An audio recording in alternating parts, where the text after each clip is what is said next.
Tell us what this is all about tonight, Allyson. This is about several aspects that connect Egyptian history with, and especially Pharaoh Akhenaten, and some items in the Dead Sea Scrolls. So you can see how it carries down to the time of Qumran. And the book that we are using mostly is called Black Holes in the Dead Sea Scrolls, The Conspiracy, the History, the Meaning, the Truth by Robert Feather. A It's a very good book. good book. Yes. So without any further ado, I will kick it off. Okay. In the past few months, we've been studying the Egyptian connections between the biblical Joseph and Moses and the historical records of Egypt. There is a connection between Pharaoh Akhenaten and the development of the monotheism of the ancient Israelites.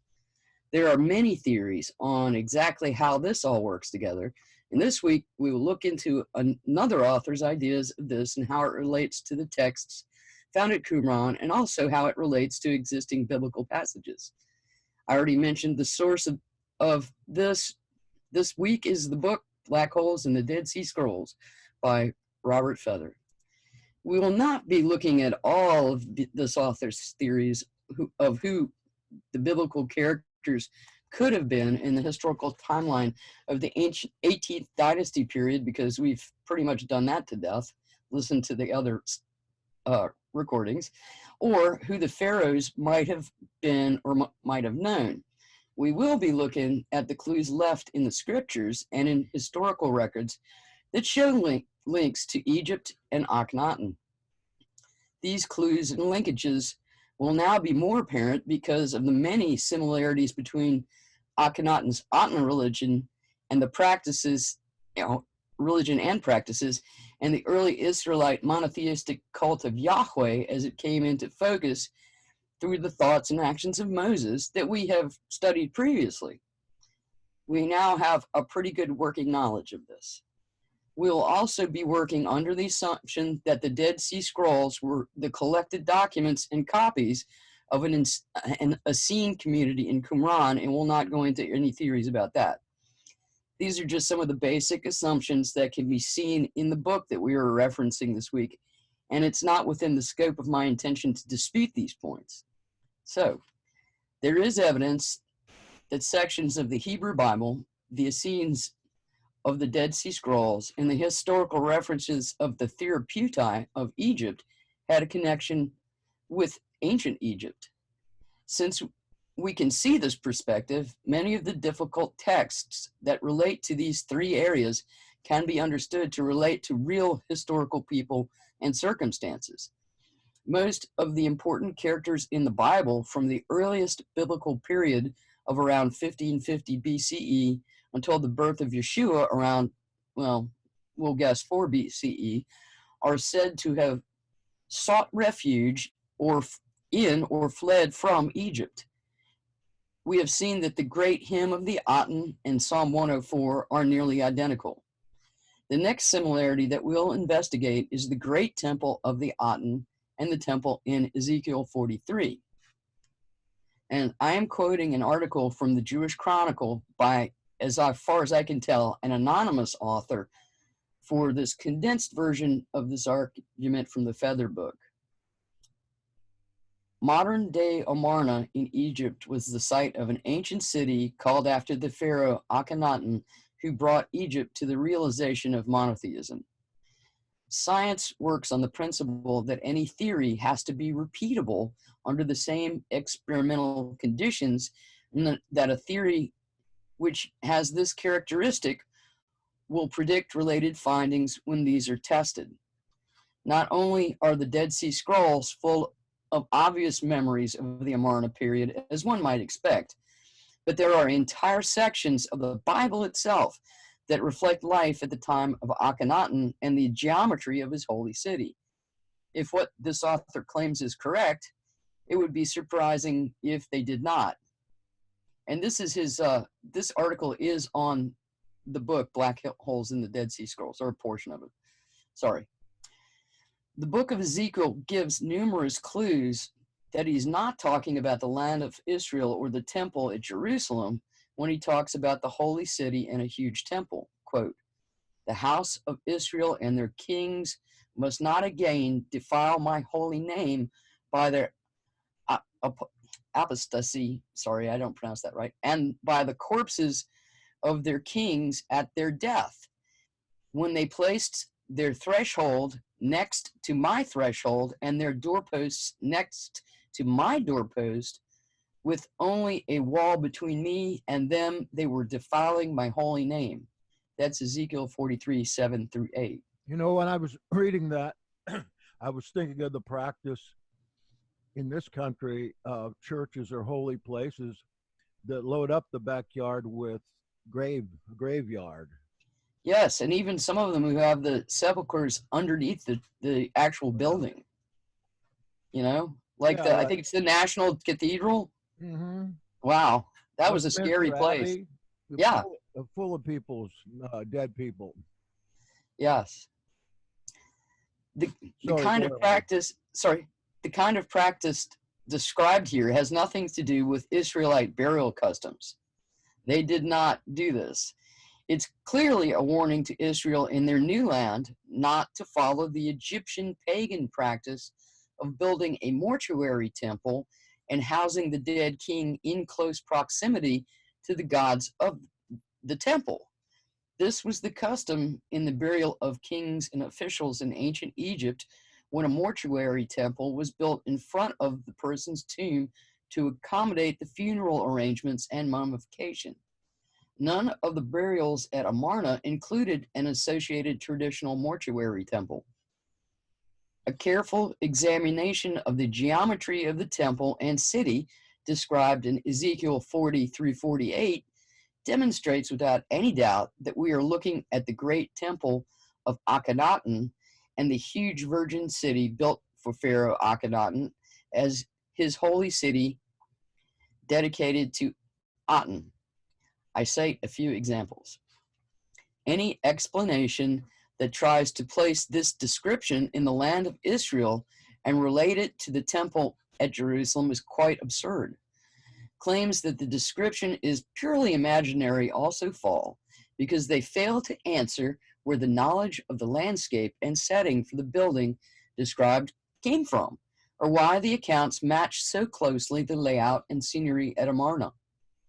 According to Ezekiel 40:44, quote, there were chambers for singers in the inner forecourt, end of quote.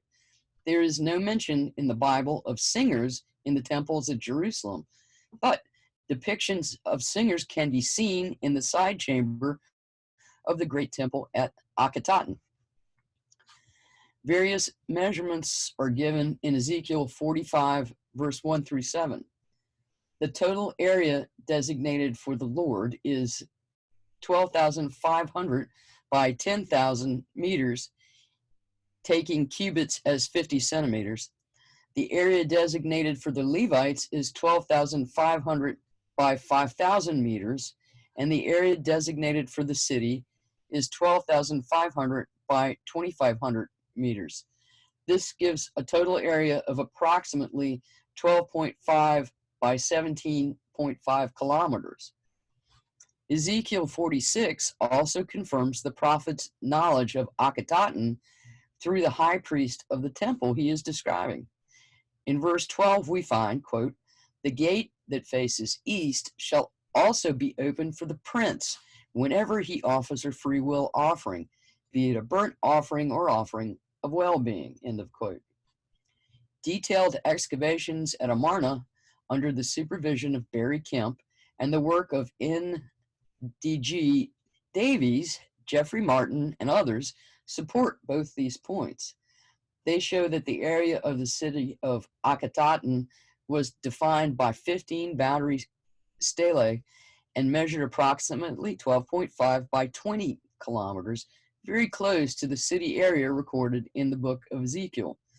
They also support the belief that the gate to the east would have been used by the high priest at Akhenaten.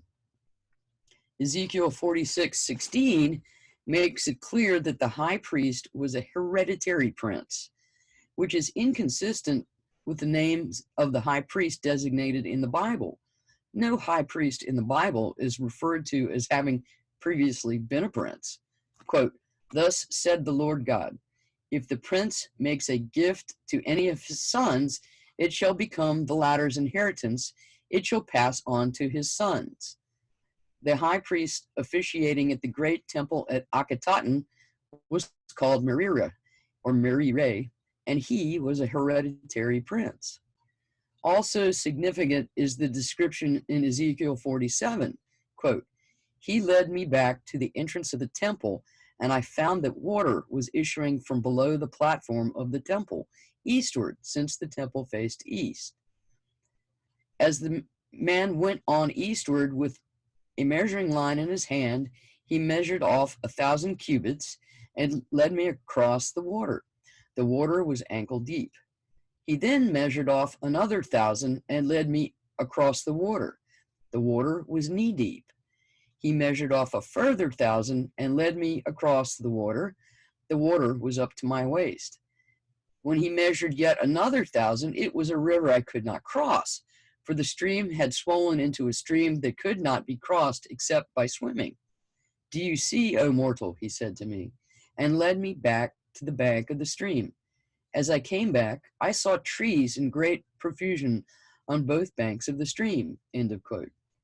Unequivocally, from this extended description, water in large quantities is flowing into the temple, which means the temple cannot be in Jerusalem near the Temple Mount.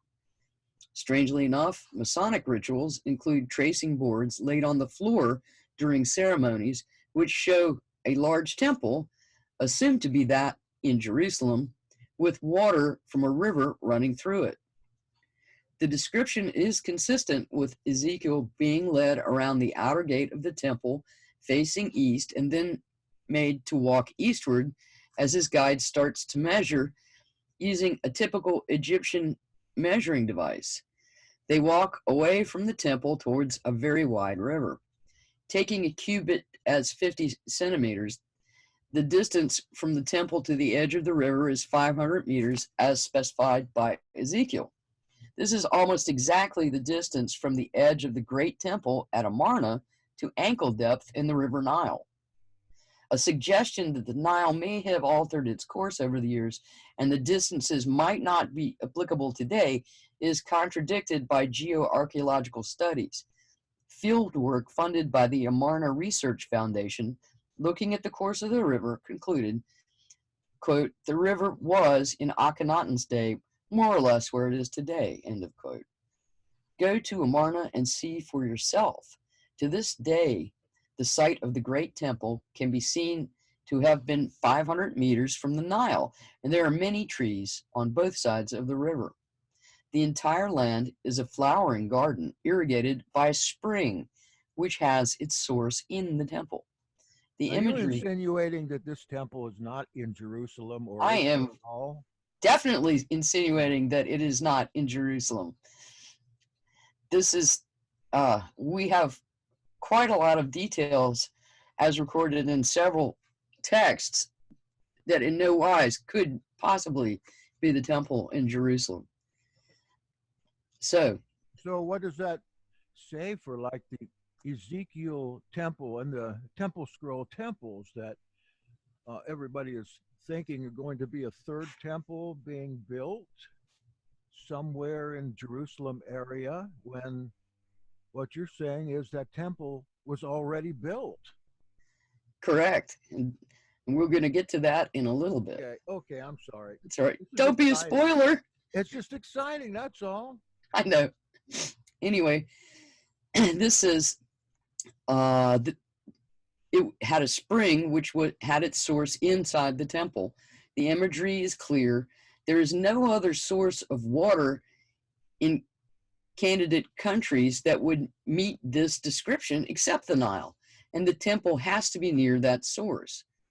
A defining characteristic of the Nile is that, apart from a limited amount of rain, it is the only source of water for the whole of Egypt, and its annual flooding is essential for the irrigation of the land from the furthest south to the extreme north. In the New Jerusalem scroll version of Ezekiel 47, 8 through 12, we have one of the clearest confirmations that the river in question near the temple being described is the Nile. Water is said to emerge from under the threshold of the temple on the eastern side and descend from south of the altar to the outer court to irrigate the entire country. Quote, "This water," he told me, "runs out to the eastern region and flows into the Arabah. And when it comes into the sea of foul waters, the waters will become wholesome. Every living creature that swarms will be able to live wherever this stream goes. The fish will be very abundant once these waters have reached there. Fishermen will stand beside it all the way from En-Gedi to En-Eglaim. All kinds of trees for food will grow upon both banks of the stream, because the water for them flows from the temple." End of quote. The last verses here are of especial interest. The comparison above clearly shows that Ezekiel is talking about the temple at Akhetaten, but now he transplants the beneficial waters of the Nile that have flowed from the temple to the Arabah region of Canaan. The quote-unquote foul sea must be the Dead Sea, and we are very near to Qumran, with the mention of En-Gedi, which is only a few kilometers away. No one has yet put forward a reasonable explanation as to why the sectarians were led to Qumran by their teacher of righteousness. This passage in Ezekiel not only confirms a link from Akhetaten, it explains why these scenes settled at Qumran to await the golden age associated with the true temple of God. Strangely enough, one of the arch advocates of minimalist Bible reality, Niels Peter Lemke, gets something right when he says Ezekiel's description in chapters 40 through 48 of what people assume is a future temple, quote, "in all probability really describes the original temple," end of quote. The original temple. Think on that. Knowing the thread of Ezekiel's connection to the Qumran Essenes as enunciated by Professor Wacholder and their connection to Amarna, there can be little doubt that his descriptions reflect a transmitted memory of the great temple at Akhetaten. So, when was Ezekiel writing about what I claim is the temple of Akhetaten? Ezekiel tells us himself. At the very beginning of his work, 1:1, he says that, quote, "in the 30th year, on the 5th day of the 4th month, when I came to the community of exiles by the Kebar Canal," I guess that's Chebar or Kebar, "it was the 5th year of the Kibar. exile." Kebar? Okay. Kibar. Kebar. Thanks. It was the 5th year of the exile of King Jehoiakim. This information puts the date at the 5th day of the month of Tammuz in the year 593 BC, 7 years before the destruction of the first temple in Jerusalem. It is generally accepted that the book of Ezekiel was edited later than this period, but then one has to ask the question, why is Ezekiel continually talking about oracles concerning Egypt in chapters 29 and 30, and especially about a heavenly throne chariot? So concerned were the rabbis of the Tannaitic period and later over the sensitivity of this material that the Mishnah requires that it must only be expounded by a, quote, "sage that understands his own knowledge," end quote. Haggadah 2:1. Megillah 4:10 states categorically that Ezekiel's writings on chariots should not be read at all. One has to conclude, in the light of no other convincing explanations, that the original reason for these stringent stipulations was a knowledge that studying chariot or Merkabah stories, as they are referred to in Kabbalah, inevitably led back to Egypt and possibly pagan indoctrination, or true knowledge of the origins of monotheism. After dealing with his vision of the destruction of a temple, Ezekiel turns to descriptions of its rebuilding and the plan on which it should be based. Any doubt that this description is that of a memory of the great temple at Akhetaten has to be dispelled by the numerous identifying details which cannot possibly relate to Jerusalem. And that's the end of the article. Now we go on to quotes from the actual book by Feather, The Temple Scroll. This scroll was covered by Yigael Yadin in 1967 from an Arab dealer in Bethlehem. It is considered one of the most significant of the Dead Sea Scrolls. Held in high esteem by the Yahad of Qumran, it has been described as a second Torah. There are conflicts between its contents and the teachings in the Pentateuch that have never been resolved. When was it composed? Where does the author draw his information from of the previously unknown festivals? Why is the Hebrew script for the name of Yahweh written in a script that dates back to the 10th century BCE? Why did the Qumranites regard it as a holy scripture? Why is Jerusalem never mentioned in its detailed descriptions of a temple? Why do none of the dimensions match up? Yadin points out that there was no Torah or divine law recorded in the Bible regarding the plan of construction for the temple.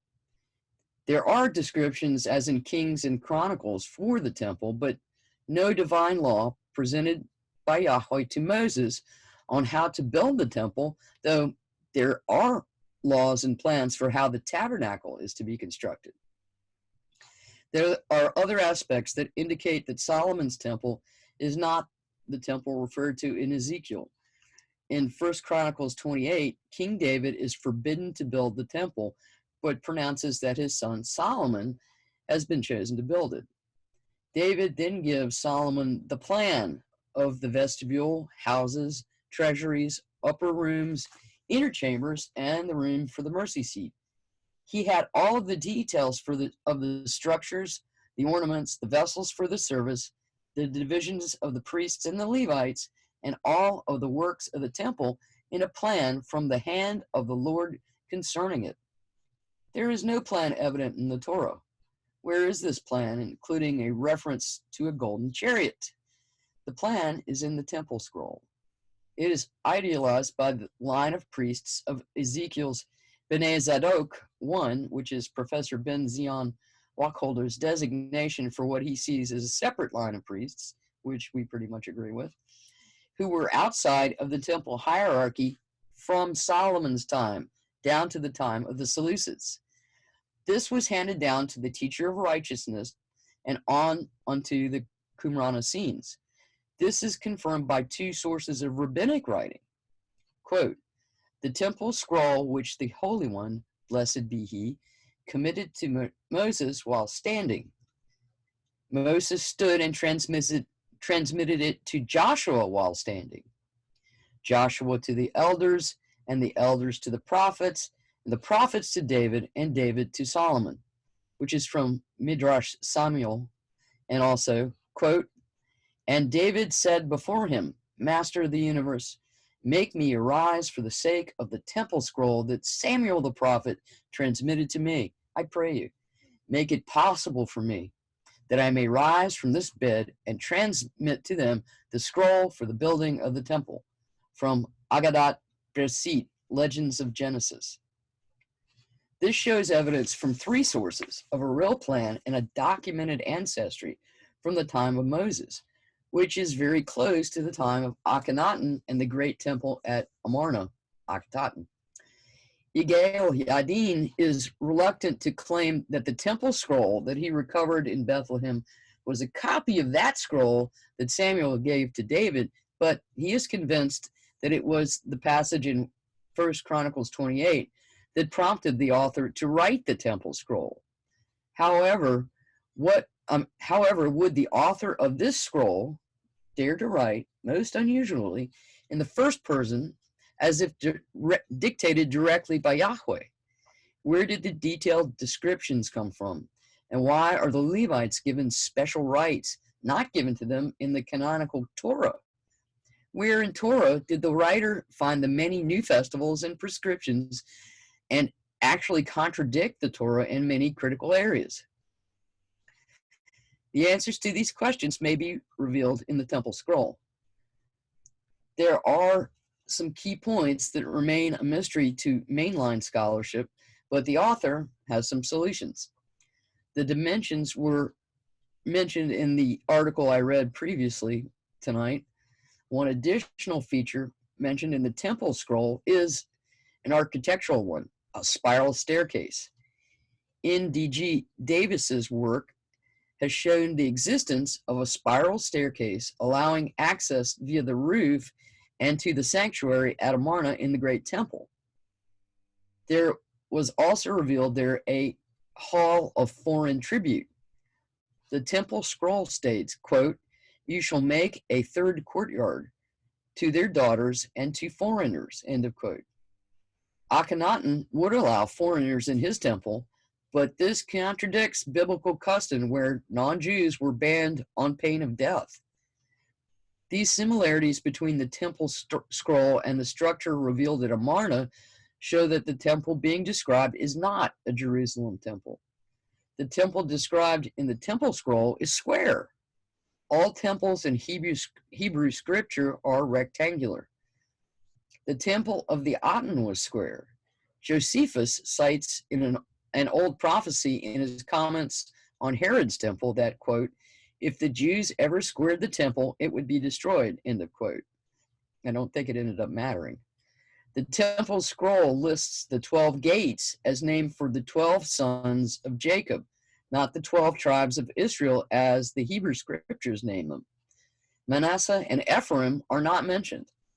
The Temple Scroll lists a building next to the temple as having 52 storerooms, the storerooms of Jacob. These are not mentioned in the Hebrew Bible, but there were 52 grain silos uncovered near the temple of Akhenaten. Ezekiel's views. Ezekiel lived at the time of the Babylonian conquest and destruction of the first temple in Jerusalem by Nebuchadnezzar. He was a key figure for the Qumran Essenes. He was probably exiled to Babylon shortly after 597 BCE, as we discussed earlier. Many of the Judeans were deported to land along the river Khabar near Nippur, where they were able to continue their religious practices. They integrated into Babylonian society, adopted Aramaic as their language, and entered into commerce. Babylonian records from 595 to 570 BCE state that the king of Akkad, or Babylon, besieged the city of Judah and took it, appointed his own king there, and took a heavy booty from it back to Babylon. Jehoiakim and his entourage were held as privileged prisoners. This confirms Ezekiel's account.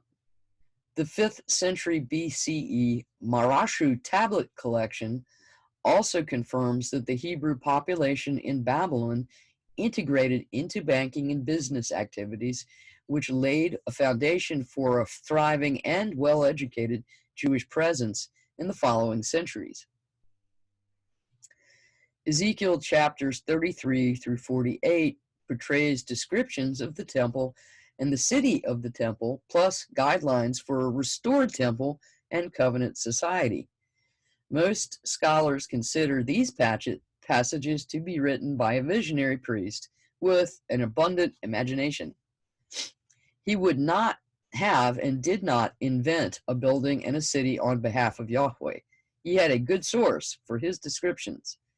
His writings differ from those in 1 Kings 6 through 8 and 2 Chronicles 2 through 4.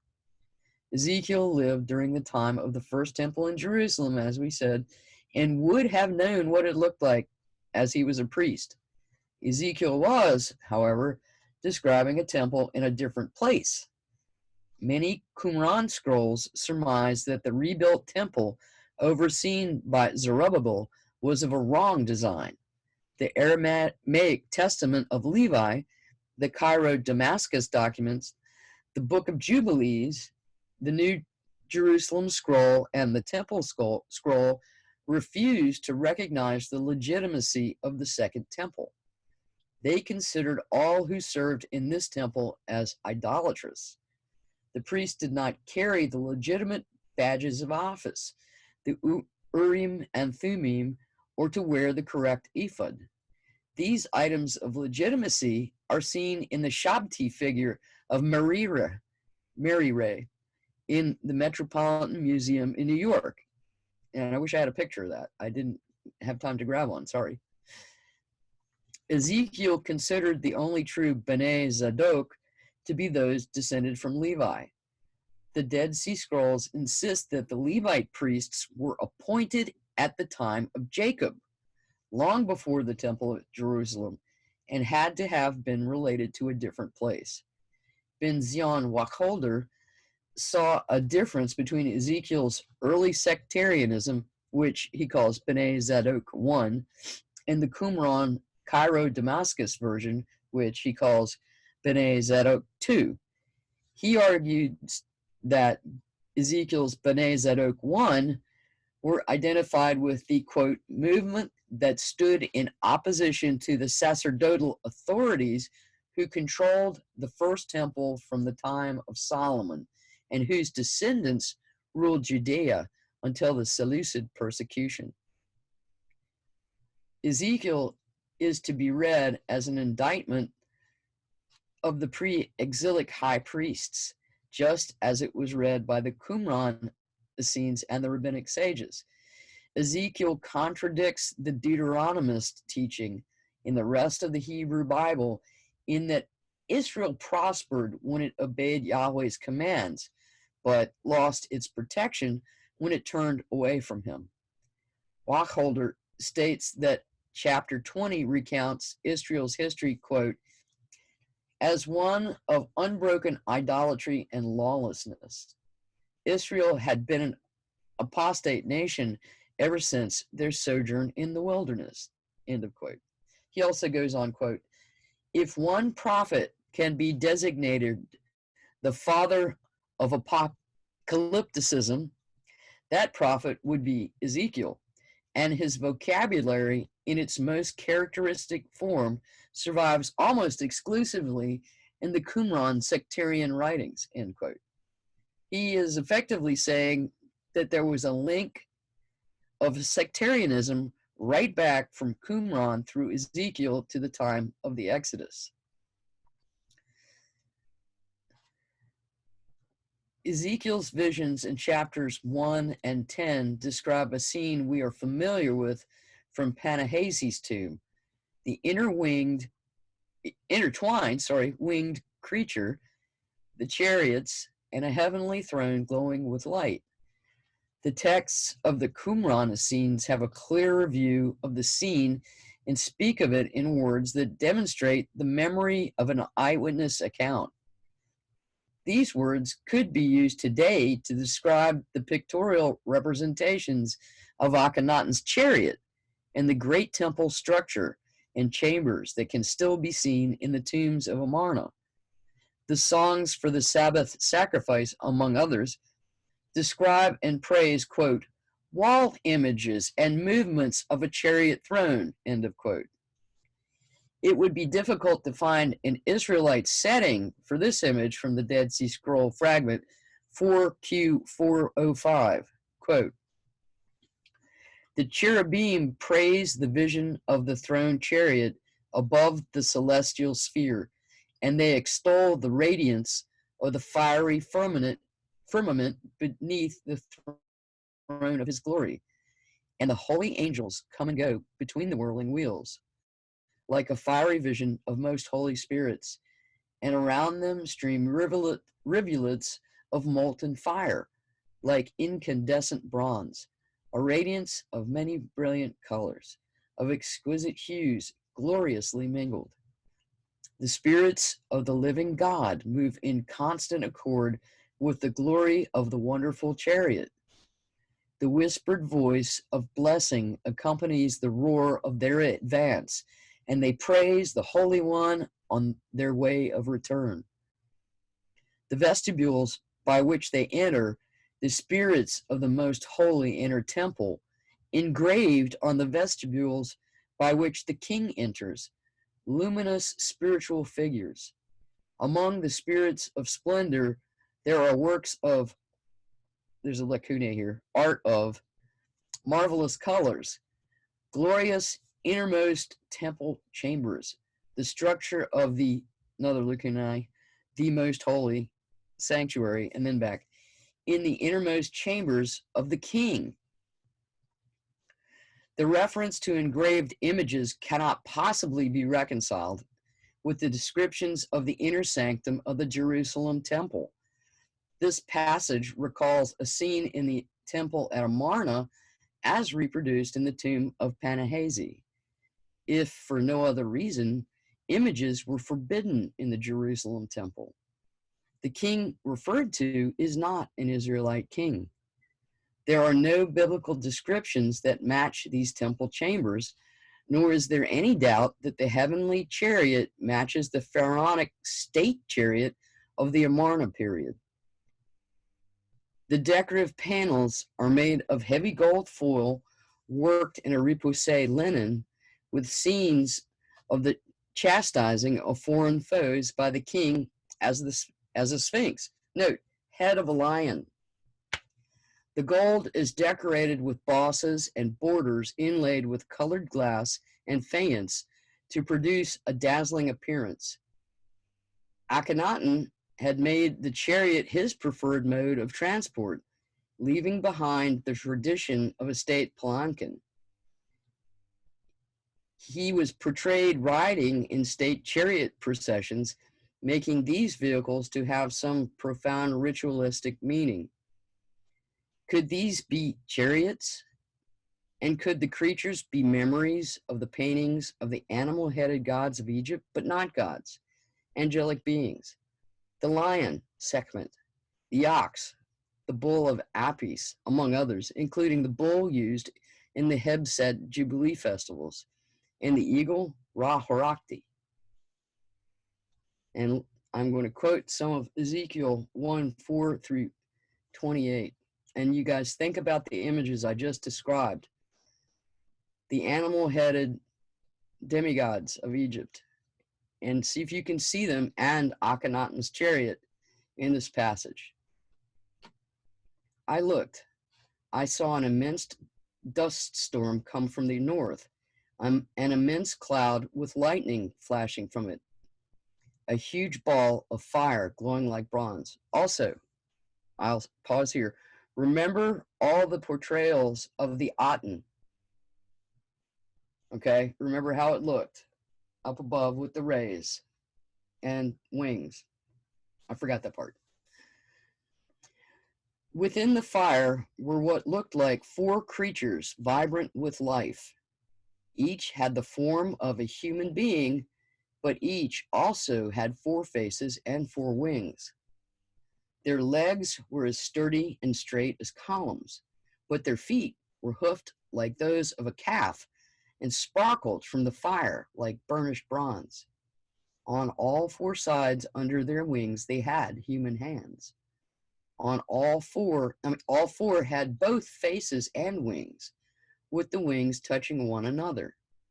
Think tomb paintings. They turned neither one way nor the other. They went straight forward. Think of how humans were depicted in the strange manner of the Egyptian artwork. Again, their faces looked like this. In front, a human face. On the right side, the face of a lion. On the left, the face of an ox. And in the back, the face of an eagle.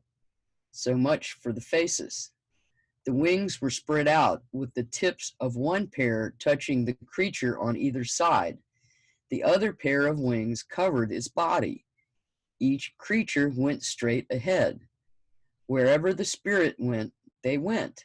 They didn't turn as they went. The 4 creatures looked like a blazing fire or like fiery torches. Tongues of fire shot back and forth between the creatures, and out of the fire, bolts of lightning. The creatures flashed back and forth like strikes of lightning or sun rays. As I watched the four creatures, I saw something that looked like a wheel on the ground beside each of the four-faced creatures. This is what the wheels looked like. They were identical wheels, sparkling like diamonds in the sun. It looked like they were wheels within wheels, like a gyroscope. They went in any one of the four directions they faced, but straight, not veering off. The rims were immense, circled with eyes. When the living creatures went, the wheels went. When the living creatures lifted off, the wheels lifted off. Wherever the spirit went, they went, the wheels sticking right with them, for the spirit of the living creatures was in the wheels. When the creatures went, the wheels went. When the creatures stopped, the wheels stopped. When the creatures lifted off, oh, I'm sorry, I read that. That's a duplicate. Forgive me. Because the spirit of the living creatures was in the wheels. Over the heads of the living creatures was something like a dome, shimmering like a sky full of cut glass, vaulted over their heads. Under the domes, one set of wings was extended towards the other, with another set of wings covering their bodies. When they moved, I heard their wings. It was like the roar of a great waterfall, like the voice of the strong God, like the noise of a battlefield. Like chariots? When they stopped, they folded their wings. And then, as they stood with folded wings, there was a voice from above the dome over their heads. Above the dome, there was something that looked like a throne, sky blue like a sapphire, with a human-like figure towering above the throne. From what I could see from the waist up, he looked like burnished bronze, and from the waist down, like a blazing fire. Brightness everywhere, the way a rainbow springs out of the sky on a rainy day. That's what it was like. It turned out to be the glory of God. All right. Any comment on that? I don't know that that is something that I don't know that I've read anywhere. Can you see the Egyptian influence in that passage? When I first read that, that astounded me because at the time there was so much talk going on about building a third temple in Jerusalem and the Antichrist being set up in the third temple. And they were using Ezekiel as the third temple, which wouldn't even fit in all of Jerusalem, but the how that description corresponded with the Akhenaten temple. I mean, how close can you get? Yeah. Ezekiel, unless, well, he probably didn't see the place, but unless he got a download from somewhere, how could he possibly get so many things coordinated with the temple at Akhenaten? Akhenaten? I don't know. Well, I think what this author is going to bring out, if I can find the right passage of it, was that this was firsthand evidence handed down through an opposing line of priests from the days of the Exodus to the priest group that Ezekiel was from. And they were in opposition to the priests of the temple since Solomon's time. I think that's part of tonight's presentation, in fact. So it was supposed to be word of mouth handed down through time, and there may have been some fragments of some of the artwork that had been retained as well. You know that the Zadokite hypothesis regards the same thing in that Zadok, the high priest, was from a different family of priests, and that he was written into the Levitical begets much later on to cover up the fact that he was a Jebusite. Yes. And what that would mean, that's being dismissed by everybody. Oh, that's impossible. We don't have any evidence. Someday somebody's going to come up with some evidence. That would mean that would be a direct connection there possibly between Melchizedek, Morare, Zadok, coming from a whole different line, and kind of a cover up by the redactors of the scripture. It's something, Absolutely. it didn't need to be covered up. Well, the Kinds of way that things we need to know. it is something that we need to know. And it just, I don't know that it means anything except that it gives you more truth to the story. And I agree, it has been covered up. We've discussed why, because of their love-hate relationship with Egypt, and you have to also realize that once they got out of Egypt, they struggled. They really struggled. And once they got to be even, I know the description of David and Solomon's kingdom is huge, but we already, several weeks ago, we covered that there's a very strong archaeological and historical possibility that both of those kingdoms were Tutmosis IV and Amenhotep III's reigns of Egypt and their empires, and that it was borrowed as a story for the Hebraic history. But even with that, they had fought with Egypt, they had fled from Egypt, they had been taken away by the Assyrians and then the Babylonians, and in between they had to fight the Egyptians. So of course, to retain their sense of nationhood and as a people, they would try to take that out or hide it. You know, it only makes sense. Well, you can see a really good example. I think I mentioned a couple weeks ago. If you take the description in Second Kings of the dedication of the temple, Solomon's temple, Yes. and you compare it with the one in Chronicles, it's just they couldn't be more different. Yes. And obviously, you know, Chronicles is the later redaction of the King's version. But you can see right there where something is being glossed over, just like the rewriting of American history now that's going on. Yes. In order to change a people's entire attitude about their country.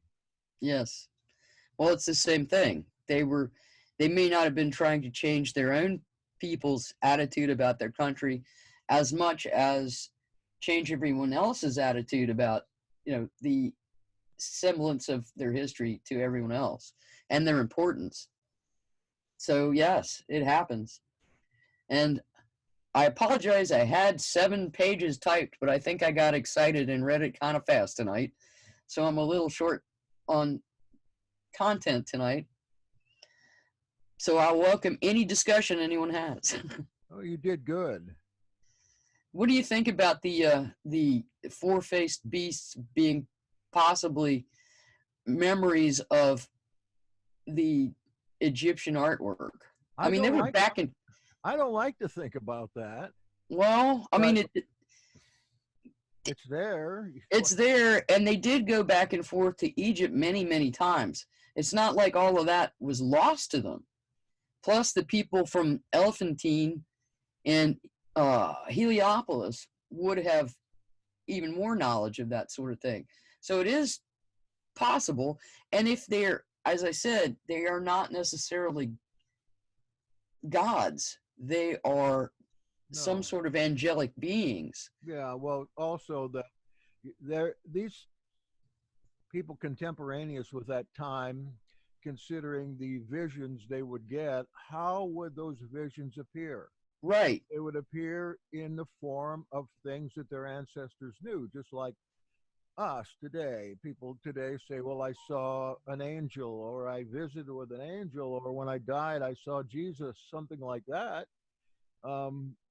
This is something we are indoctrinated with, we've known about. I think it would be the same way with them. Yes, that's what I mean. And they're not portrayed as gods. Anyway. Correct. Correct. And it's your frame of reference. How are you going to define your thought? Mm-hmm. You're going to put a picture there of something that you are familiar with.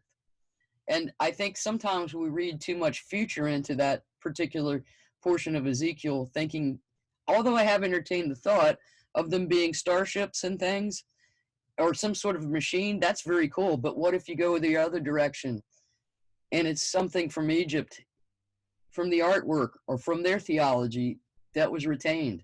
It must have been prevalent everywhere in Canaan and Yes. even in Babylon. You know, if Ezekiel's over there by the Kibar River, Yeah. you're going to see the same thing there. You can see the Uh-huh. winged creatures. They had a lot of their even representations of their kings, they had wings. So I can see it. Plus, when Egypt ruled Canaan, definitely during the period of Amenhotep III, they built temples in every little burg, you know, and the temples would have had statues. And the statues, although a lot of them got destroyed as the nation of Israel emerged, everyone knew of this stuff. You know, it would be like remembering an image that we've seen from around 1600 or something in your family's history. It would be about like that to these people. So you're an expert on cars. Which brand of car has the Egyptian-like wings? The wings Shoot! of Osiris. I knew Chrysler? that. I think Chrysler does, but I know there's another one too. Yeah, there's another one.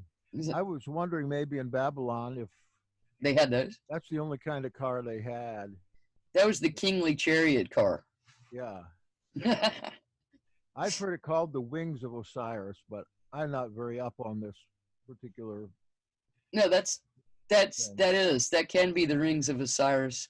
It can also be the falcon-headed Ra Horakti, because they depicted, that's what the wings in Akhenaten's Aten figure were, because the Aten came from Ra and then Ra Horakti, and then he took all the animal representations out of it and made it simply the disc with the rays. I don't like that bird head. Yeah, I don't like that bird head either. It's scary. Or the eye. Yeah. You know, the Egyptian eye. Yeah. Yeah. Maybe that's the eyes and all the wings. Well, you don't know. Could be. Anybody else have anything to add? I got one. I knew you would come through, Steve. Yeah. Well, you know, it's gonna be a weird one. Are you ready, or do you want? I'll skip it if you want. Look, we know what's going to come from you, Steve. Something really weird. Well, it'll be interesting, that's for sure. Okay. I'm going to post in the chat. Before I do, though, in Ezekiel 1, it describes the circle within the circles, and it says that they're like lightning, and they say that they're like beryl. Or beryl, yeah. Yeah. So first do a Google image search for beryl and look at the stone. Okay, hang on. Oh, I got a picture of my great-grandmother. Is her name Beryl? I guess so. Beryl. Beryl. What do we get here? Oh, my dog's going off. Aluminum. It's kind of emerald, aquamarine, hexagonal crystals. There's a lot of different colors of it. Oh, yeah, lots of different colors, bright colors. Yeah. Sorry, my dog's going off. Okay, so now do the link I put in the chat, because you've looked at can you share the barrel pictures? Yeah. Yeah. Yes. Go ahead, Jackson. Okay, yeah, I can do that. Hold on. They are really cool. I like this one right here. Oh, yeah. $4 for that little piece. So you can see the multicolored ones in the bottom left screen. The multicolored, all the different colors. Okay, now pull up the video that I put in the chat. Look, they want $17 million for that one. Whoa.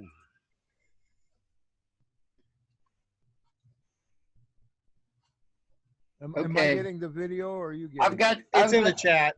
I've got it. I'll quit sharing that. Okay, let me try sharing it. Hold on, I have to back it up just a tiny bit.